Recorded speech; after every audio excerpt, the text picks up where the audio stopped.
Bienvenidas y bienvenidos a Construyamos Conocimiento, un espacio para el encuentro y diálogo de madres y padres de familia con reconocidos personajes de la cultura, la ciencia, el deporte y la educación. Hoy invitamos a la maestra Delfina Gómez Álvarez, quien cuenta con varias maestrías y especialidades en el campo educativo y de la administración pública. Con una trayectoria de más de 30 años en la educación, destaca su paso como titular de la Secretaría de Educación Pública. Nuestra invitada es una persona de edad madura, complexión delgada, estatura media, tez apiñonada y cabello castaño corto y lacio. Viste blusa y pantalón blancos con un blazer color negro. La plática será en el interior de la Biblioteca Pública Benito Juárez, ubicada en la colonia Roma de la Ciudad de México, en el amplio e iluminado salón de lectura que está rodeado de libros. Aquí, madres y padres de familia conversarán con la maestra Delfina sobre sus experiencias en la docencia y los retos de la educación en nuestro país.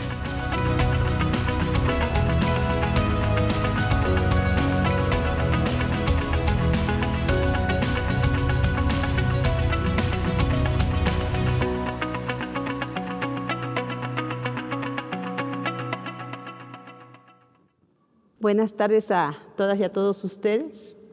Me presento, soy la profesora Delfina Gómez Álvarez. Les cuento un poquito de mi persona.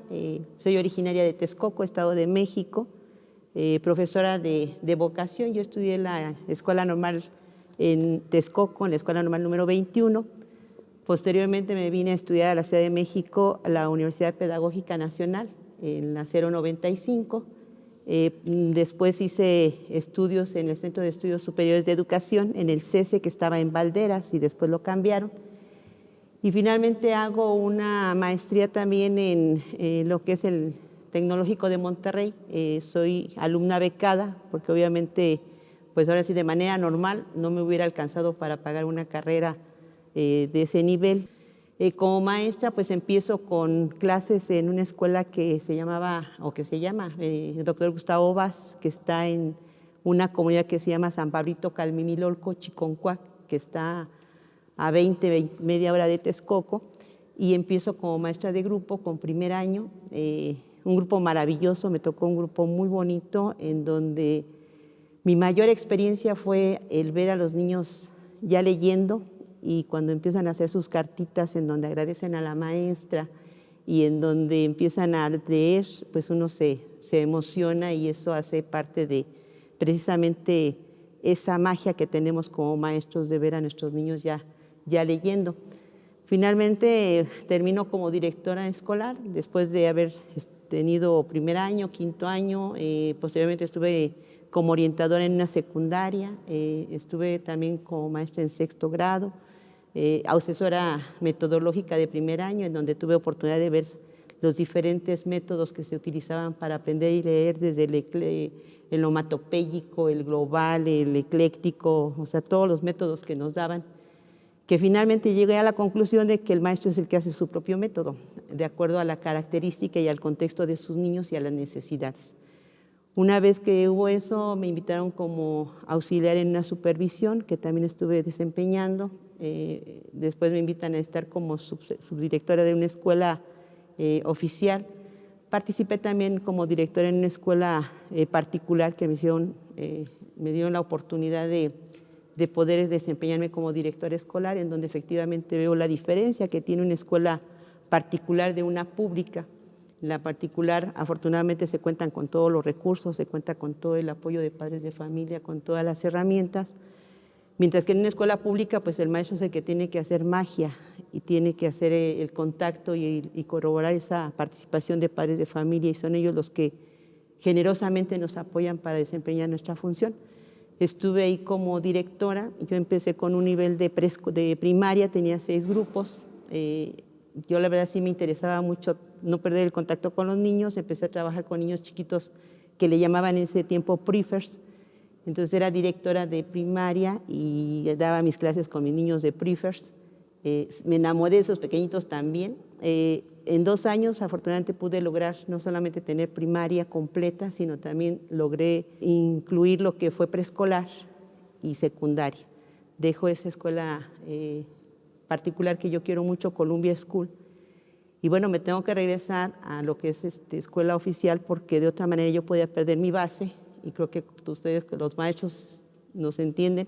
Lo único que nos sostiene a nosotros como maestros es tener una base para después una jubilación y poder tener una seguridad de un salario y de una seguridad personal.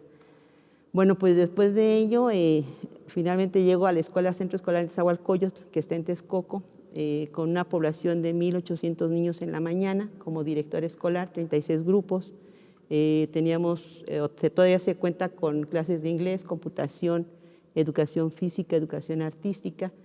Y en la tarde era subdirectora, como precisamente parte de la cuestión técnico-pedagógica. Me tocaba atender grupos cuando los maestros no llegaban, me tocaba tomarles lectura a los chiquitos para ver cómo estaba su proceso de aprendizaje, lo que era la Olimpiada del Conocimiento, trabajar la organización de los concursos de coros, de himnos, y bueno, todo eso me daba la oportunidad de no perder el contacto con mis niños. Ahí también teníamos en la tarde, eran cerca de 1,400 pequeñitos, 36 grupos también. Y bueno, yo estaba felizmente como maestra, porque a mí me fascina mucho la docencia, es mi vocación. Y esto es producto precisamente de la oportunidad que me dan mis padres de poder terminar una carrera. Mi papá era albañil, mi mamá era una ama de casa que obviamente por la situación social en la que vivía o en la que se desempeñó, ella no pudo estudiar porque todavía se manejaba la cuestión de que la mujer se casaba, tenía hijitos y como para qué estudiaba.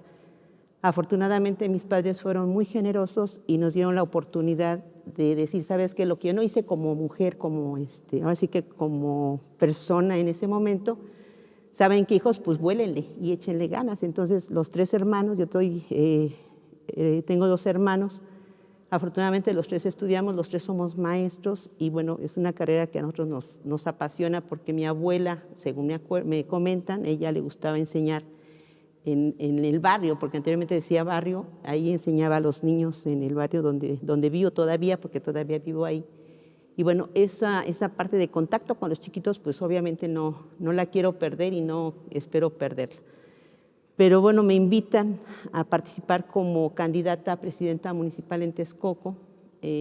Yo en primer momento no tenía muchos deseos de aceptar, porque además me faltaban 4 años para jubilarme y yo quería jubilarme, pero bueno, también vi la oportunidad de trabajar un poquito por mi municipio. Mi municipio en ese tiempo lo habían dejado con una deuda de cerca de 200 millones de pesos.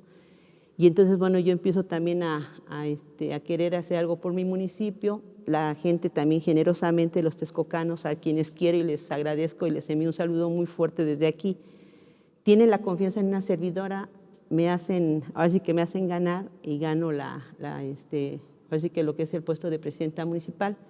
Desempeño mi función 2 años, en donde se pudo precisamente reducir la deuda, se compraron 8 terrenos, pude elevar un poco los salarios de nuestros policías que tenían un muy bajo salario, apoyé a las escuelas, hice alrededor de unos 18, lo que eran las pequeñas techumbres que le llamábamos nosotros, porque yo en la escuela que estaba, pues algo que pedía como directora a todas las autoridades era la techumbre por mis niños que se quemaban con el sol.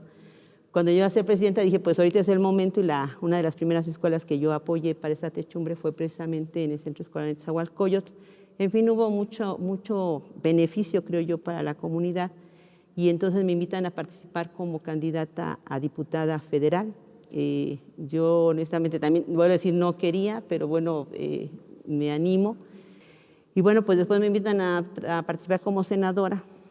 Afortunadamente también logro obtener el triunfo ya como parte de senadora, pero bueno, tenía 4 meses que llegué al Senado y me dicen, ¿sabe qué, maestra? Pues ahora se va como apoyo para la cuestión de los programas sociales, y entonces pido permiso en el Senado, me voy a lo que son los programas sociales, y me tocó a mí el Estado de México, en donde dábamos el apoyo a lo que es becas, a lo que es adultos mayores, lo que es la escuela es nuestra, la parte también de educación para la cuestión de las comunidades indígenas. Y trabajamos toda esa parte y yo, bueno, ya estaba bien ahí instalada en Toluca, me fui a Toluca para desempeñar esa función y pues después me hablan y me dicen, ¿sabe qué, maestra? Le vamos a pedir que si nos puede apoyar con la Secretaría de Educación Pública. Y cuando me dicen eso, la verdad, me dio mucha emoción, mucha emoción. Sin embargo, también me hizo reflexionar acerca de la responsabilidad tan grande que era el estar en una secretaría de esa investidura. Pero sin embargo acepté porque creo que es la oportunidad que tenemos los maestros de demostrar que sí podemos desempeñar una función. Es la primera vez en la historia de nuestro país que está una maestra frente a grupo. Es la primera vez que nuestro gobierno federal toma en cuenta a un maestro, porque es algo que también peleábamos los maestros. Decíamos, ¿por qué tiene que estar un licenciado o por qué tiene que estar no sé, un arquitecto o doctor, si realmente los que saben la necesidad de las aulas somos los maestros. Y ahorita que se da la oportunidad en este gobierno, pues dije, si no la aprovecho también, pues sería pues injusto no aprovechar algo que se está dando.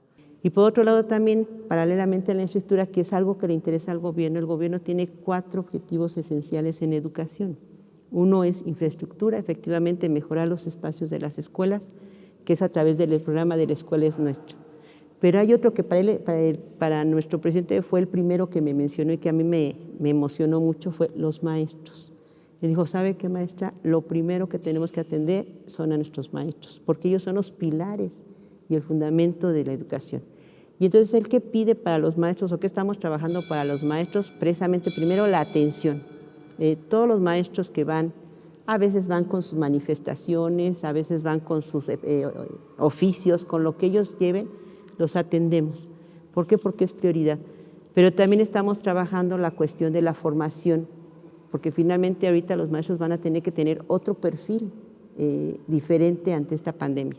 ¿Qué pasó con nuestros maestros? Los maestros se tuvieron que adecuar y adaptar a la nueva tecnología. Yo, de verdad, mis respetos, el maestro se llevó el salón de clases a su casa. Y entonces yo me pongo a pensar en una maestra como madre de familia que tenía que darle de almorzar o de desayunar o de comer a la familia, pero aparte tenía que atender las clases y aparte tenía que atender a los pequeñitos, a sus hijos que le demandaban a la mejor atención. Y luego padres de familia que ya llegaban a las 8 o 9 de la noche, que se conectaban y que le preguntaban a esa hora a los maestros qué habían dejado de tarea para el otro día. Entonces, bueno, los maestros ahorita para nosotros son parte fundamental. Sí les quiero comentar que ahorita tenemos alrededor ya de 400,000 basificaciones que se han logrado hasta el momento, que es algo histórico porque nunca se había logrado en ninguna administración. El gobierno ha hecho un esfuerzo para basificar a esos maestros. Hace 8 días aproximadamente logramos basificar también a 44,000 maestros de la Ciudad de México y que a mí también se me hizo muy importante porque eso le da seguridad al maestro, le da motivación y es un reconocimiento a su trabajo. Junto con ello de los maestros, pues también es la formación. En normales tenemos que ver precisamente cómo están los planes de estudio, porque insisto, ya tiene que cambiar precisamente toda la cuestión de currícula para ver una buena preparación de los maestros. La segunda viene siendo la infraestructura, lo que decía La Escuela es Nuestra. El tercero viene siendo lo de becas, que tenemos becas Benito Juárez y tenemos becas tanto para educación básica como para media superior y para superior para nuestros jóvenes. Que eso también el presidente lo que quiere es que no se quede ningún niño sin educación por falta de recurso y entonces se les da becas. Eso también tendremos que hacer un análisis precisamente de si hay niños que todavía no tienen, pues para poderles llegar a ese apoyo a ellos y no se quede un niño sin ese beneficio. Y el cuarto viene siendo lo de planes y programas de estudio a través de los libros de texto. Si ustedes recuerdan, hay una asignatura que se había hecho a un lado que es civismo y que decíamos, es importante el civismo. Si no tenemos los valores en nuestros niños, en nuestra comunidad, por eso de momento llegan a haber muchos conflictos y muchas situaciones sociales. O sea, ahorita lo que se está haciendo es el diseño de civismo, pero a lo largo de este tiempo ya firmamos 2 convenios, uno con medio ambiente, en donde precisamente queremos fortalecer el cuidado del medio ambiente porque ahorita el cambio climático está terrible y eso está produciendo todo este desajuste en cuanto a la cuestión de climas. Y por otro lado también tenemos con InMujeres, que también es un tema que nos interesa y que no podemos dejar a un lado, que es la violencia. Otro programa que también sentimos que es importante, la conectividad, es algo que también tenemos esa meta por alcanzar, y que recordemos que uno de los propósitos del gobierno era que al final de este gobierno va a tener conectividad para todos, y en eso estamos. Ahorita están trabajando, se designaron 11 estados, uno de ellos Ciudad de México, Estado de México, Aguascalientes, Zacatecas. Ahorita están empezando con 4, ya se empezaron precisamente a instalar. Esperemos que pronto terminemos con todos los que se tienen, porque se tiene pensado a nivel nacional. Y junto con ello, bueno, vienen otras situaciones, que es precisamente las conmemoraciones, que nos interesa mucho lo que es la grandeza, volver a resurgir con nuestra grandeza de nuestro país, que es enorme. Afortunadamente tenemos raíces que muchos países no tienen. Aquí tenemos una historia y así que tenemos de dónde emergemos, y además algo muy grande.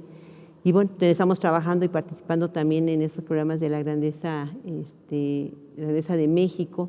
Y bueno, pues también los quiero escuchar. Entonces yo estoy a sus órdenes, y si tienen alguna pregunta, pues estamos para servirle. Sí, adelante. ¿Qué es lo que más recuerda de su época como estudiante? ¿Cómo te llamas? Beatriz García. Beatriz, mira qué buena pregunta, Beatriz, porque ahorita que entré aquí a este recinto me acordé. Fíjense que yo lo que recuerdo mucho es que yo no quería entrar a la escuela. Cuando entré a primer año de primaria, yo entro porque fallece uno de mis hermanos y yo lo cuidaba mucho. Entonces me empezó a dar, antes le llamaban tiricia, lo que ahora es depresión, ¿verdad? Pero en ese tiempo decían es que tiene tiricia. Y entonces a mi mamá le recomendó el médico que me dejara en un lugar en donde podía sociabilizar, porque el estar en casa me podía provocar problemas. Entonces, pues mi mamá hace todo lo posible por meterme a la escuela. Yo tenía 5 años y cachito. Y entonces así como que vete a la escuela. Y entonces yo veía el edificio así muy grandote, porque era una escuela muy grande, y ¿saben qué? Pues yo extrañaba mi casa, y entonces yo era de las niñas chillonas que se pone ahí en la puerta y que decía es que no quiero entrar. Y entonces mi mamá, pues así como que los primeros días muy linda, a ver hija, mira, tienes que entrar y todo. Llegó un momento que la mamá dijo, sabes, ya como ya te pasaste, y con una nalgada entendí. ¿Y quién iba a decir, ironías de la vida, que en esa escuela que no quería entrar, ahí terminé siendo directora? Entonces digo, si esa escuela hablara, dirán que había una niña de trencitas, chillona, que no quería entrar, y que después ya no quería salir de la escuela, porque después me quedaba hasta las 10, 11 de la noche. Los maestros así somos, termina nuestra hora y todavía seguimos ahí trabajando. Esa es una anécdota que recuerdo, pero también recuerdo mucho a la vida de estudiantes hermosa. Yo creo que si a mí me hubieran pagado por estudiar, yo seguiría estudiando, porque por eso yo digo que los niños cuando llegan a clase ahorita tienen esa posibilidad de sociabilizar. Esa parte de preocuparte por el compañero y de hacerlo parte de tu vida es muy importante. Entonces yo recuerdo mucho eso, y recuerdo mucho también una parte donde uno piensa que a veces sabe mucho, pero cuando se da uno cuenta de que todavía el aprendizaje falta, te cuesta. Yo por eso seguí estudiando. Me di cuenta que si bien terminé la normal, me faltaban elementos como era, por ejemplo, yo llegaba a la memorización, pero me faltaba dar el brinco para lo que era precisamente el poder no solamente memorizar, sino también entender, y de ahí propiciar una propuesta, un cambio. Y entonces eso yo lo logro hasta la licenciatura. Excelentes maestros en la pedagógica, que mi primer examen saqué 6, porque yo decía, saco 9, no, saqué 6. Y yo creo que también eso hay que aprender. A veces saben que somos muy dados a cuestionar los errores. Si alguien se equivoca, lo señalamos y lo cuestionamos, pero yo creo que de los errores se aprende. Y ese consejo yo le di a los papás. No critiquen a sus hijos cuando se equivocan, porque eso los hace tímidos y los hace miedosos a decir, sí me equivoqué, o sí, yo obtuve un 6, pero ese 6 me hizo precisamente echarle para adelante, ver mis errores, y creo que sí logré tener un mejor desarrollo cognitivo. Entonces eso es lo que recuerdo, Beatriz. Muchas gracias por tu pregunta. ¿Alguien más? Sí. ¿De qué manera influyó la escuela en su decisión de dedicarse a la docencia? Fíjate que el impacto es con los maestros. A mí me gustaba mucho la clase de una maestra que, por cierto, todavía hace tiempo daba clases en una prepa, se llama Margarita. Una maestra que cómo nos daba un trato muy humano, nos regañaba y hasta sentíamos el regaño con cariño. Ella me inspiró mucho, pero también tenía otra maestra que era muy exigente y que gracias a ella también aprendí mucho y esa combinación me hizo precisamente el reforzar la cuestión de ser maestra. Pero yo creo que quien me inspiró así más fue mi mamá y mi tía. Yo afortunadamente tuve dos madres, mi tía no se casó, vuelvo a lo mismo, ¿no? Un poquito la historia. Mi tía no se casa porque todavía estaban en etapa de que el hermano mayor o el papá tenía que decidir si se casaba o no. Entonces, pues no les gustó a mi tío y entonces mi tío dijo, pues no te casas, y entonces ella estaba tan enamorada que decidió no casarse y no se casa. Y entonces, aparentemente ella nos adopta a nosotros, pero nosotros la adoptamos a ella. Entonces vivíamos mi papá, mi mamá y mis hermanos con ella. Y ella y mi mamá, por esa situación tan fuerte que vivieron, de verdad nos impulsaron mucho. Entonces ellas decían, no sé, tendré que lavar ajeno o lo que sea, pero ustedes estudian. Y entonces lo que había en ese tiempo en Texcoco pues era la normal, estaba Chapingo, pero a mí Chapingo pues obviamente no me gustaba mucho y la normal fue una opción que tuvimos, pero aparte sí me gustaba, pues sí es mi vocación. Entonces eso fue lo que me inspiró más y me fortaleció. Sí, adelante. ¿Qué aprendió de sus alumnos y alumnas? Pues yo aprendí a que debemos de vivir cada día como si fuera el último y que cada día nos da alguna sorpresa. Te digo, esa capacidad de asombro que tienen nuestros niños es fantástica. Otra, que efectivamente no nos tenemos que estar perdiendo un poquito de nuestra energía y tiempo en cosas que ni vas a resolver y que ya pasaron. O sea, los niños, yo insisto, no son rencorosos, los niños son su autenticidad. A veces nos enredamos mucho en la vida por querer tener una imagen que no nos corresponde y que tan fácil es ser auténticos. Y yo creo que el ser auténtico no te mete en problemas ni te hace estar sosteniendo una mentira que tarde que temprano puede encontrarse. Eso es lo que yo aprendí de los pequeños de manera general. Su lenguaje, o sea, si están contentos te dicen qué bonita vienes, y si no te dicen, ¿por qué no te peinaste? Porque también son muy directos, ¿no? Y eso es bonito, es lo que fíjate, te hablo porque estás joven, fíjese, es algo que debemos de aprender los adultos. Yo creo que si pudiéramos transformarnos tantito en esos pequeños, nuestra vida y nuestro mundo sería diferente. Sí, gracias. Sí. Maestra, ¿qué es lo que más extraña de dar clases? La convivencia con mis maestros. Es algo, mira, es un tema muy interesante, con mis compañeros. Los maestros tenemos algo que le llamamos, que yo lo podría llamar como una comunión de trabajo, una comunión de proyectos. El que tú tengas diferente o diversidad de pensamiento y de puntos de vista de nuestros maestros ayuda mucho para construir. Cuando se sabe dirigir, ayuda mucho para construir. Yo extraño esas charlas que tenía con mis maestros en los consejos técnicos, que después se devolvían en debates y después ya decíamos, ya tú no digas nada o tú espérate, pero que sabes que te hacían reflexionar acerca de tu práctica docente. Ese intercambio de experiencias en cuanto al aprendizaje. Yo tenía una maestra buenísima en primer año, la maestra Manuela, que de verdad no sé cómo le hacía. Por eso decía, hay muchos métodos, el método ecléctico, el método onomatopéyico, el método global de análisis estructural, pero finalmente llega uno a la conclusión de que cada maestro hace su propia forma de trabajo y de metodología, tomando en cuenta el contexto de cada uno de los niños. Maestra, sí. A lo largo de su trayectoria, ¿cuál ha sido su mayor satisfacción? Enseñar a leer a los niños, esa ha sido mi mayor satisfacción. Como profesionista, esa ha sido mi mayor satisfacción, que los niños aprendan a leer y escribir. Como persona, el haber terminado precisamente una carrera. Yo insisto, por la situación que atravesaba mi familia, sí era complicado. Y el haber terminado y poder demostrarle a mamá un título, esa fue mi mayor satisfacción. Gracias. Muchas gracias por permitirme este espacio. en donde efectivamente me hicieron preguntas muy interesantes y que yo espero que no sea la primera, si me permiten que haya otras. Y yo las invitaría a que fueran a conocer la SEP. De verdad es un espacio hermoso, un espacio en donde está ahí el escritorio de Vasconcelos, que fue precisamente nuestro primer secretario de Educación, y que yo me pongo a pensar qué es lo que vivieron ellos en ese tiempo, hace 100 años, qué es lo que vivieron en esos escritorios, en donde tuvieron que tomar decisiones difíciles.